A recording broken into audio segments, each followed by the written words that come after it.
الزلفلاون ثقفيرين قفيرين نسوفي سونا راديو تلفزيون ثقفيريث ثنمير ثنونيمية نتسمو قرم سافيك une immense joie sur الفرحة أم قران كايد نوغال غوروان الساقي on va parler de l'actualité مسلا فني تاروني كل كا دي غمارال et surtout اني نان ثمورتنا ثمور ثقفيريث يوكنا مسلا افاش تاقي الكل انسا يثنفقيث سر فرحة أم قران سيدنا رضغار ذاقي ذا لويزا الزولا لويزا Azul Flem, Ansouf Ismar Warnar.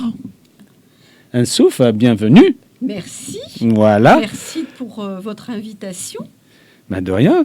Et Assagui, on va parler de l'actualité. On va essayer de discuter. On va parler en français directement, comme ça on sera plus à l'aise. Et qui est Louisa en premier?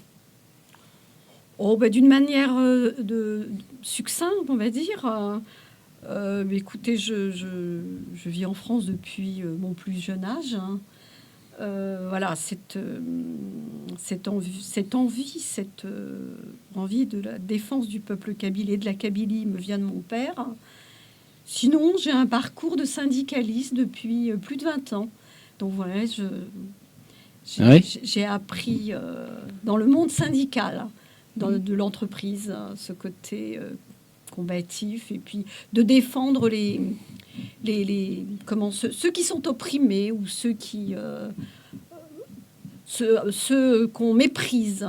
Dans le monde syndicaliste, vous avez je n'ai pas cette vision de dire le patron c'est le méchant et l'ouvrier c'est le gentil, mais malgré tout défendre les intérêts des salariés. Voilà. D'accord. Ça fait 20 ans que je fais ça, D'accord. On te connaît surtout à travers le CESEC, la définition des frontières kabyles, du territoire kabyle, mais surtout, on t'a vraiment découvert grâce à ton discours magistral. On est à l'ONU. Intervention à l'ONU. Ton intervention qui était extrêmement magistrale à l'ONU, qui était merci pour ce terme. Magnifique. Non, les choses sont cela. Lorsque quelque chose est bien, est magnifique et grandiose, on le dit tout simplement. Et c'est le cas de ton discours. Thank you, Egypt. I now go to the Economic, Social and Environmental Council of Kabylia, ECOSEC. Mesdames et messieurs, à l'indépendance de l'Algérie, le peuple kabyle était convaincu qu'une nouvelle ère prenait son envol, une ère où plus aucun obstacle n'empêcherait son épanouissement. La Kabylie a libéré son territoire, mais son peuple est resté colonisé.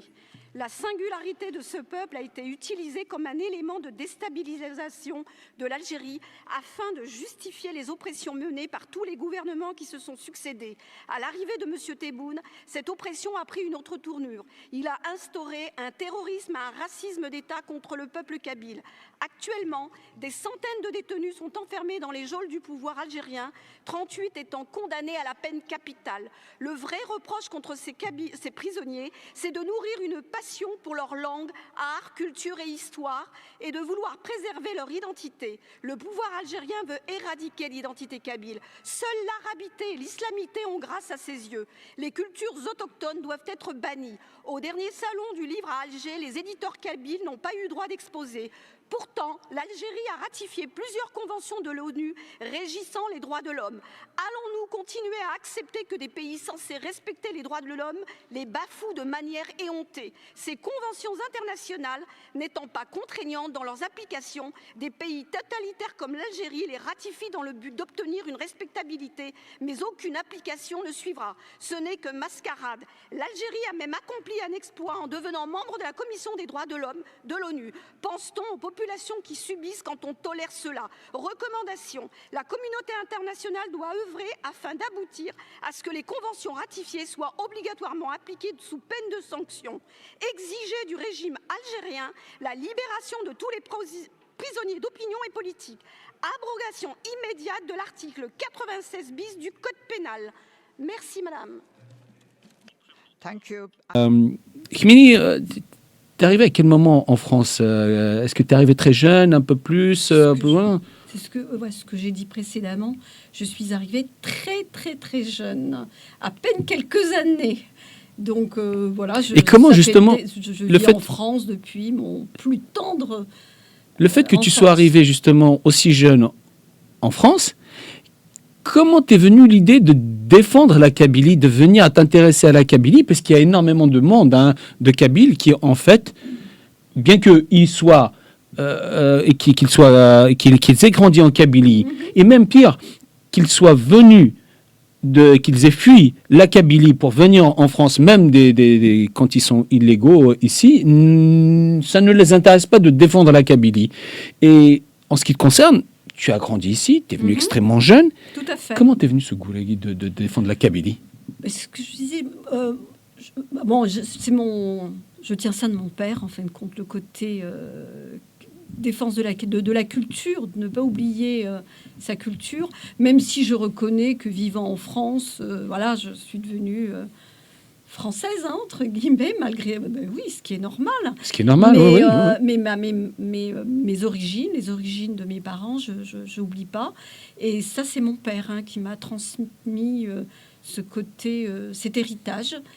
Et puis j'ai développé le côté, comment dirais-je, défense des opprimés. Moi, je suis pour la justice, pour l'égalité. Oui, mais en l'occurrence, là, tu ne défends pas d'autres personnes que la Kabylie et d'autres pays que la Kabylie. Mais tu es en plein dedans, dans la Kabylie même. Oui, bien sûr. Donc, c'est la passion qui vient oui, il y a de la Kabylie. Mais après, j'ai d'autres moments de ma vie où je m'investis dans d'autres causes. Comme Mais effectivement, la Kabylie me tient en priorité à cœur, bien évidemment. Voilà, et ces causes-là, des annexes, c'est... La laïcité. La laïcité. C'est très important.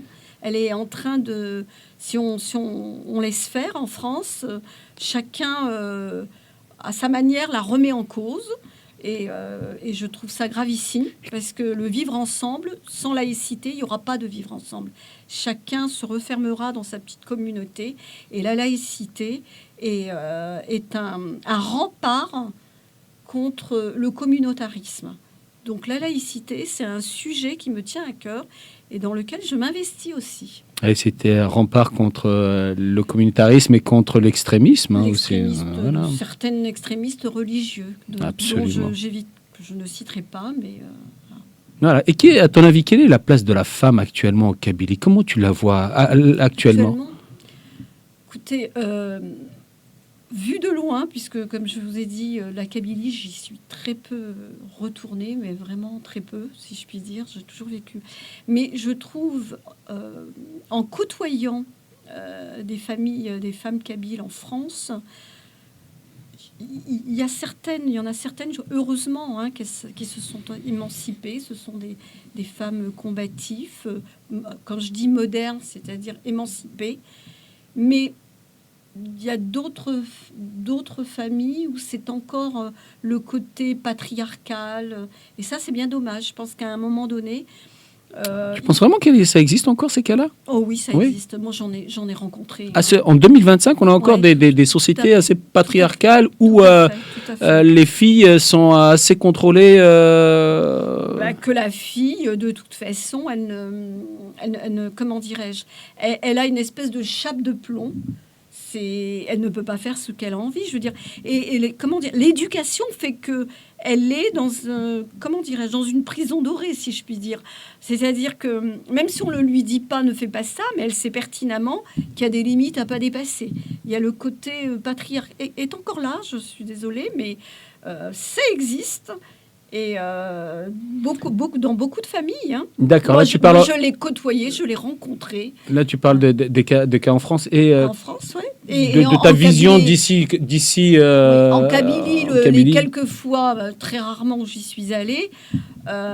J'étais surprise. Il y a certaines femmes qui se sont totalement émancipées. Mais malgré tout, dans les villages, évidemment, ça ne sera... Il n'y a pas cette... Comment dirais-je, cette liberté telle que moi je la vois, c'est-à-dire la femme, c'est l'égal de l'homme.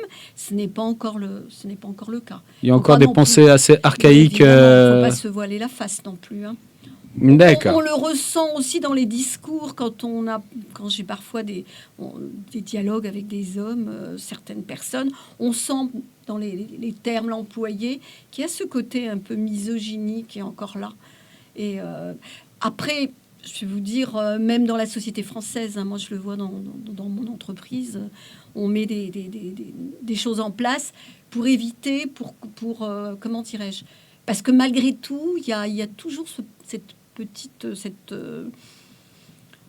certains comportements arriérés, qui déplacés. qui restent. D'accord. Donc évidemment, si en France, il y a encore ce comportement, ben, la Kabylie qui a quand même, qui part de loin, si je puis dire, hein, on va pas non plus... Reine, en te voyant, bon, je te tutoie parce qu'on se connaît quand même, mais en te voyant, il y a un mot, je veux dire, qui me vient en idée, c'est une expression kabyle, et avar doussazar. Ouais. Là où que tu sois, où que tu ailles dans ta vie, tu reviendras toujours à tes origines à un moment ou à un autre. Tu reconnaîtras les tiens, tu reviendras toujours, parce que c'est tes racines. Donc, et c'est ce qui me vient comme ça. Et il y a une phrase en français qui dit pour savoir où tu vas, il faut que tu saches d'où tu viens. Absolument, donc, voilà, tout à fait. Donc, ce que je veux dire par là, c'est que bien que tu aies grandi ici, tu es venu extrêmement jeune, pratiquement bébé, hein, un petit peu plus que bébé, en France. Donc, on aurait plutôt tendance à te dire comme quoi... t'es noyé dans la masse, et finalement, non, t'es parti, t'as rejoint comme t'es revenu aux racines pour savoir qui tu es, d'où est-ce que tu viens, ton histoire, etc. Après, qu'elle soit glorieuse, notre histoire kabyle, hein, qu'elle soit glorieuse ou malheureuse, ça c'est un autre sujet, mais en tout cas, reconnaissons notre histoire. Ah, mais tout à fait. Absolument. Louise, on va parler de l'actualité, d'accord. Et actuellement, l'actualité est en mouvement. Il y a beaucoup de choses qui se passent, notamment entre la France et l'Algérie. Et donc, la France, l'Algérie, qui dit Algérie, donc dit forcément la Kabylie. Évidemment. Et voilà. Donc, quelle est ta vision des choses actuellement de cette crispation qui est apparemment dégénère entre la France et le couple franco-algérien, ça n'a jamais été au beau fixe. Hein. On a l'impression, il y a des moments, on a l'impression que c'est la lune de miel. C'est l'apparence d'une lune de miel. Mais là, je crois, en ce moment, on voit véritablement la réalité. Et là, M. Tebboune, ses interventions inappropriées, moi j'appellerais ça des interventions inappropriées, comment dirais-je, les épisodes des influenceurs d'une vulgarité, d'une grossièreté, d'une violence, moi je trouve ça inadmissible. Et là-dessus, c'est tout à fait normal que ces personnes soient poursuivies par la justice, parce qu'on ne peut pas impunément passer sur les réseaux sociaux, insulter, alors qu'ils vivent en France. C'est des menaces de mort quand même. Tout à fait, c'est des menaces de mort. Et, moi, je suis désolée, mais quand on vit dans un pays, on doit respecter les règles de ce pays. L'accueil est important, hein. Là où on va, on doit respecter le pays d'accueil. Et donc, venir vivre en France et insulter d'une manière aussi grossière et violente, menacer de mort les opposants aussi, hein, oui. C'est totalement inadmissible. Donc, si ces personnes-là se sentent mal, n'aiment pas la France, eh bien, ils ont un pays. Ils prennent un billet d'avion et ils rentrent à la maison. Ils ont un pays, exactement. Tout simplement. Moi, c'est ma vision des choses. Quand on reste dans un pays, on le respecte et on accepte ses règles. Sinon, on s'en va, quoi. Et à ton avis, quelle est la suite des événements de cette crispation ? Est-ce que, à ton avis, ça va redevenir à la normale, ou est-ce qu'il y aura forcément un divorce ? Je pense que l'Algérie et la France, ce sera jamais normal, parce que l'Algérie, elle a comment dirais-je, son sujet de prédilection, c'est la guerre d'Algérie. Oui, effectivement, il y a eu une colonisation. Toute colonisation. Moi, je suis contre la colonisation. Donc, même s'il y a eu des violences, des massacres, il y a eu aussi des choses positives. Mais je pense que le négatif est beaucoup plus important que le positif, entre guillemets. Oui, mais malgré tout, ça s'est déroulé il y a plus de 60 ans. Donc, un pays qui a besoin d'avancer, qui veut croître, doit regarder devant. Bien évidemment, il ne faut pas oublier le passé, parce qu'on s'en sert pour avancer. Mais de là à être omnibulé par ce passé, mais en réalité, le pouvoir algérien, il se sert de ce passé simplement pour ranimer la flamme du nationalisme et se servir du peuple algérien. Donc il nous Rien resserre d'autre. toujours la même soupe. Ben, hein. tout à fait. D'accord. Parce- Mais en ce qui concerne ce nationalisme, comme tu dis, et cette histoire, on regarde le couple franco-allemand Oui, tout à fait. qui Oui. se sont fait la guerre, combien de millions de morts. 3 guerres. 1870, 14-18 et 39-45. 30, ouais. Donc, Et pourtant, ceux-là travaillent ensemble, tout à fait. construisent l'avenir de la jeunesse ensemble, construisent l'Europe ensemble et Faut travaillent. passer, Ils ne ressassent pas sans cesse Ça ne veut pas la dire colonisation, qu'ils ont- la guerre. Ça ne veut pas dire qu'ils ont oublié. Rien ne peut s'oublier. Tout à Il y a fait, eu quand ça même ne des morts. s'oublie pas. Cela dit, est-ce que le pouvoir algérien n'est toujours pas colonisé dans sa tête? Ce régime, ce Je régime pense algérien. il ne s'est pas libéré en réalité psychologiquement. Il reproduit le même schéma. Et en fin de compte, pour cacher son, comment dirais-je, son échec total, parce que quand on voit, enfin, moi je lis énormément, on se rend bien compte que l'Algérie, avec les comment dirais-je, les ressources pétrolifères et autres, aurait pu être un Eldorado. Où, je veux dire, on ait envie que même des étrangers aient envie d'aller vivre là-bas. C'est totalement le contraire. Et à ton avis, c'est dû à quoi? Il n'y a pas de tourisme. Et à ton avis, c'est dû à quoi? C'est dû à un État totalitaire qui opprime son peuple, qui s'accapare les richesses sans les distribuer. qui quelque part est d'une manière comme une royauté, hein, puisqu'il y a eu un chef et puis on passe les rênes au suivant qui est du même acabit, de la même famille, même si c'est pas le terme famille dans le comment dirais-je, sanguin, si je puis dire. Voilà, mais c'est les mêmes. On se repasse. Et puis les postes, les bons postes, c'est toujours les proches. Penses-tu qu'un jour, ils pourront éventuellement nommer, je ne dis pas élu, nommer un président kabyle? Je parle de cette mafia algérienne, ces terroristes algériens. Excusez-moi, vu la haine, c'est parce que moi j'appellerais ça une haine. Parce qu'il y a beaucoup de Kabyles justement qui espèrent, ils attendent le moment où un Kabyle va être élu président. La marche. Absolument. En fin de compte, les Kabyles, ils gravissent tout autour. Il y a eu des premiers ministres, il y a eu des ministres de l'économie. Mais vu la haine que ce système arabo-musulman porte aux Kabyles, j'ai du mal à croire qu'un Kabyle, ou alors un Kabyle qui a totalement oublié qu'il est Kabyle, qu'il a totalement renié, mais j'y crois pas. Donc, non, je ne crois pas. Je pense que la Kabylie, la solution pour la Kabylie, pour qu'elle sorte de cette... qu'elle relève la tête et qu'elle puisse aller d'une manière, comment dirais-je, la tête haute vers l'avenir, elle le fera que dans le cadre de son indépendance.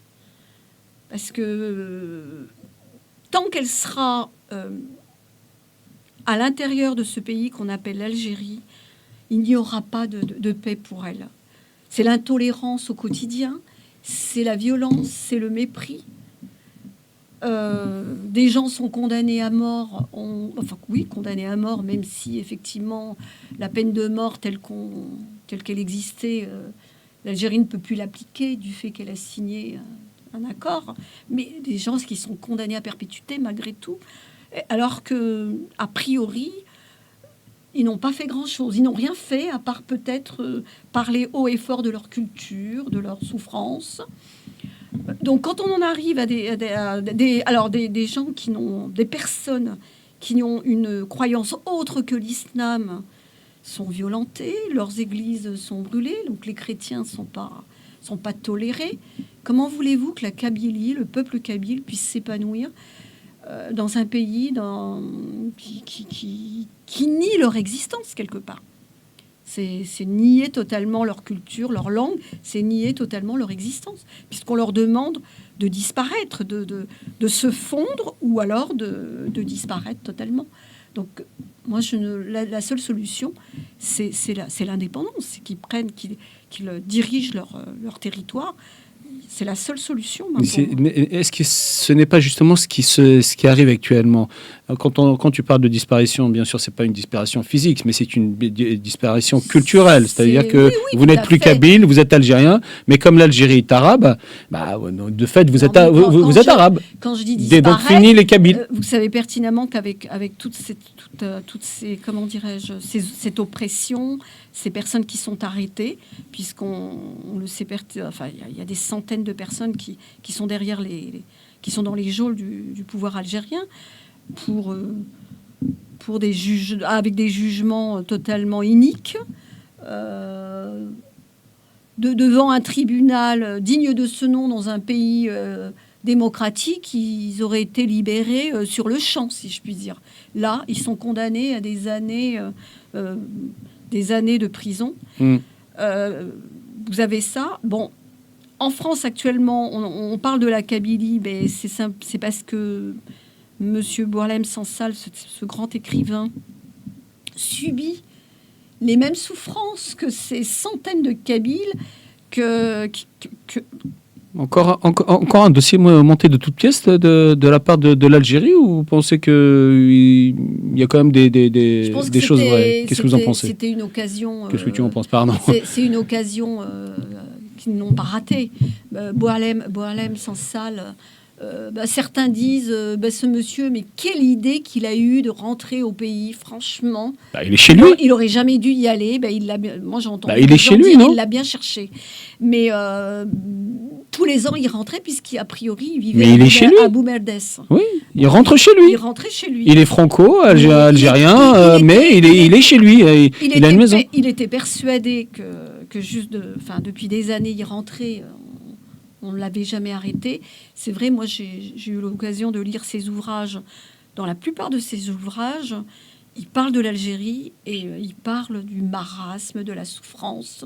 Dans la plupart de ses ouvrages ne parlent que de ça. Est-ce que c'est des faits réels ou est-ce qu'ils sont totalement fictifs? Non. C'est vraiment... C'est ce que vit... c'est romancé, mais...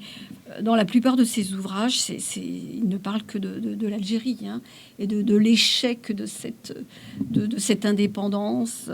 Et pourtant, il rentrait chez lui, on ne l'arrêtait pas. Mais là, il a fait une interview où effectivement, pour l'Algérie, il a dépassé les limites du fait qu'il a parlé de comment dirais-je, un soutien au Maroc déjà d'une, et le fait qu'il a abordé le fait qu'il y avait une partie du territoire algérien qui, il y a des dizaines d'années, appartenait au Maroc. Donc là, c'était une vexation. Et donc là, c'était vraiment l'occasion saisie qui fait que... Est-ce que Boualem Sansal n'est pas justement l'arbre qui cache la forêt? Ah, mais tout à fait. C'est vrai que c'est triste à dire, du fait de son emprisonnement, en France, on en parle et en même temps on parle de la souffrance de la Kabylie. Et c'est bien triste de voir que les journaux français, que la presse française puisse parler de la Kabylie que parce que cet homme se retrouve en prison alors qu'il est malade en plus. C'est bien dommage parce que le peuple kabyle souffre depuis des dizaines, depuis 1962 en réalité. Absolument. La France est partie, l'Algérie est arrivée. Absolument. Donc, le peuple kabyle a souffert ou continue de souffrir depuis l'annexion de la Kabylie à l'Algérie. Tout à fait. Par le maréchal Randon. Ça, c'est un fait. Et la souffrance n'a jamais cessé depuis. Elle n'a pas cessé. Mais parfois, on se demande si la souffrance, elle n'est pas plus forte actuellement que... Enfin, je ne sais pas. Bon, chacun... moi, je dirais pas ça, peut-être, parce que chacun estime que la souffrance qu'il a subie est toujours plus forte que celle d'un autre. Donc, ou celle du passé. On peut pas... Voilà, je ne rentrerai pas dans ça. Et comment vois-tu l'avenir de la Kabylie dans un futur proche ou dans un futur lointain, à court moyen terme? Futur proche, malheureusement, espérons, enfin, à moins que l'équipe actuelle Tebboune et consorts, d'autres personnes, enfin un gouvernement un peu plus, comment dirais-je dirais pas libéral, mais moins moins exubérant, moins fou, moins haineux vis-à-vis de la Kabylie. Ça serait du court terme. Parce que l'indépendance, ça ne va pas venir dans 2-3 mois. Hein. Ça m'étonnerait. Mais dans le long terme, moi, je vois que l'indépendance. Hein.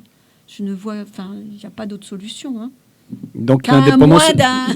Je ne sais pas de quel miracle, mais je ne crois pas. Moi, il n'y a que l'indépendance. Parce que quand on voit... comment dirais-je, entre le peuple kabyle et le reste de l'Algérie, moi je vois c'est un océan qu'il y a entre eux. C'est un océan. Ils sont totalement, leur vision de la société, la culture est différente. Donc c'est forcé. C'est comme si on forçait à mettre une chaussure avec je veux dire on se retrouvait à se compresser le pied dans une chaussure étroite, si je puis dire. Donc moi, je pense que la Kabylie, elle a une culture différente, elle a une vision différente. À moins que l'Algérie veuille ressembler à la Kabylie, ce que je ne crois pas. Hein, et puis, ce qu'on n'a pas envie... si on n'a pas envie d'être comme les autres, on ne va pas exiger des autres qui vous ressemblent non plus. Hein, il faut être équilibré, tolérant. Donc la Kabylie, elle est, comment dirais-je, elle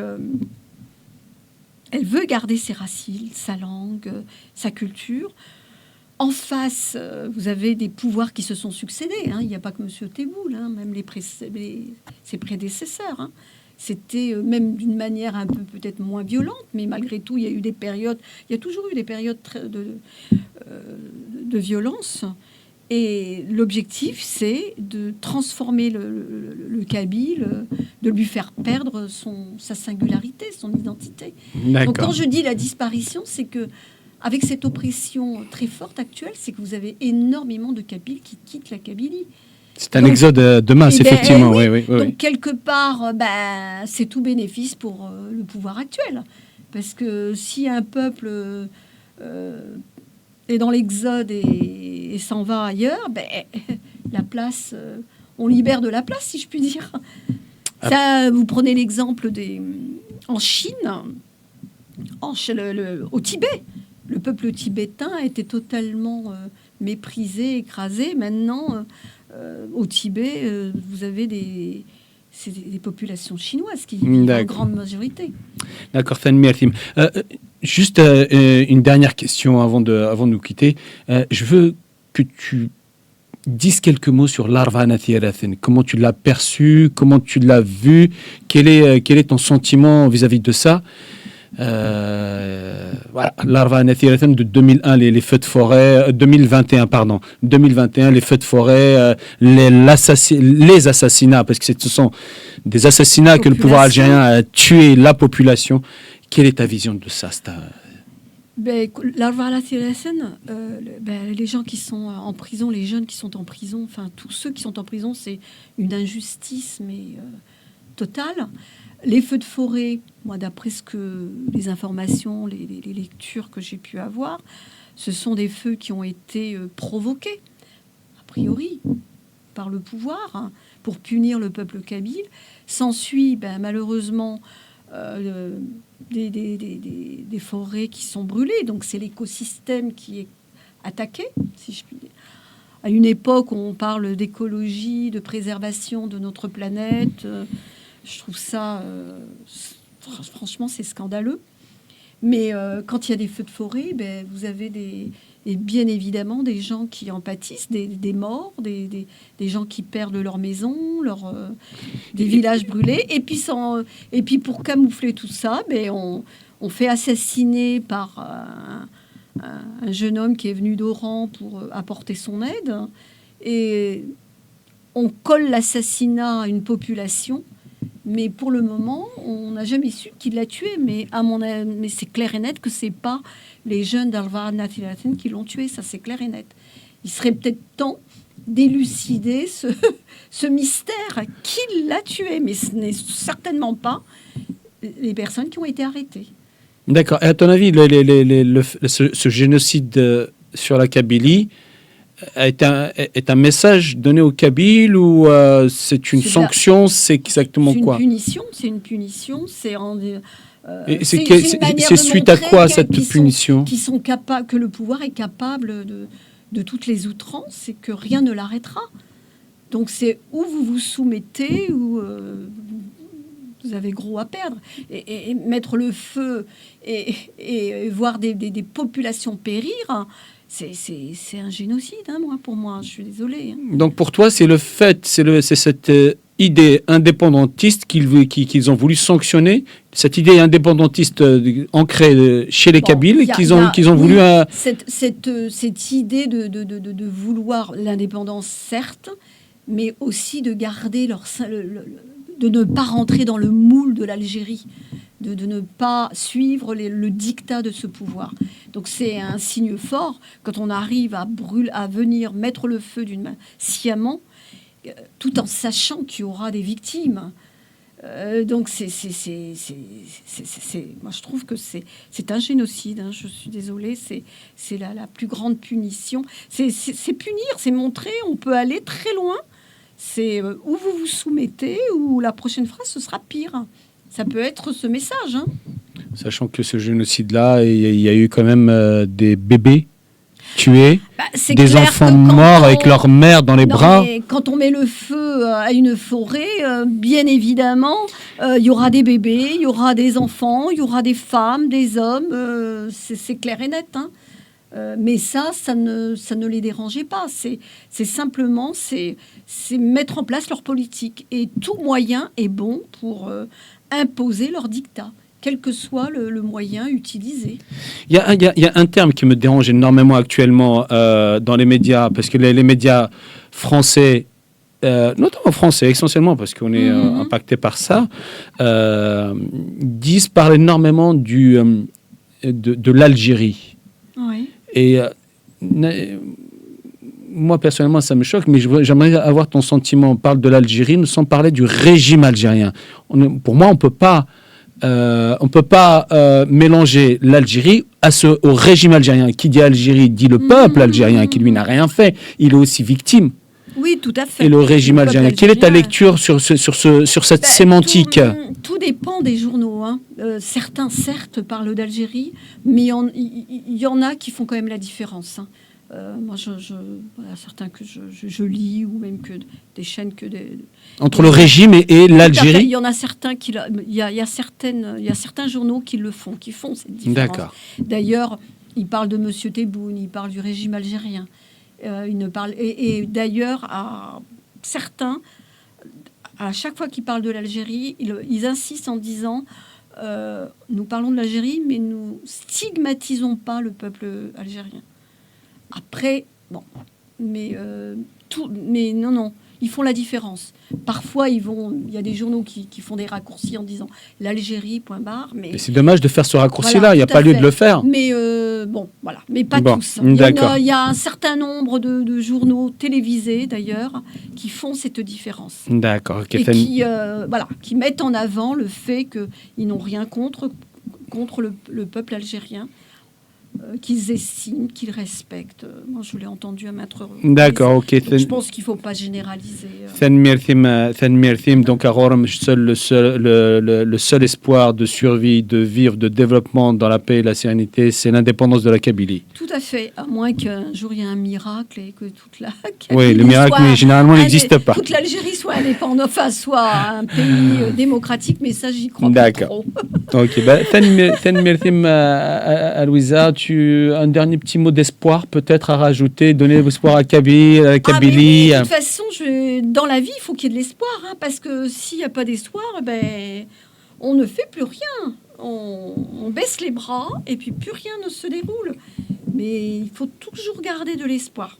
D'accord, merci à Louisa. Je dirais que nous pensons énormément aux prisonniers. Je m'associe à cette pensée. Exactement. Et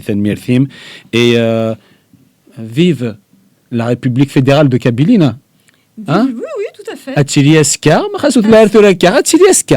Je rappelle à nos téléspectateurs comme quoi on parle français, Oui. مي نسل كان تقبيلي سنغ تقبيلي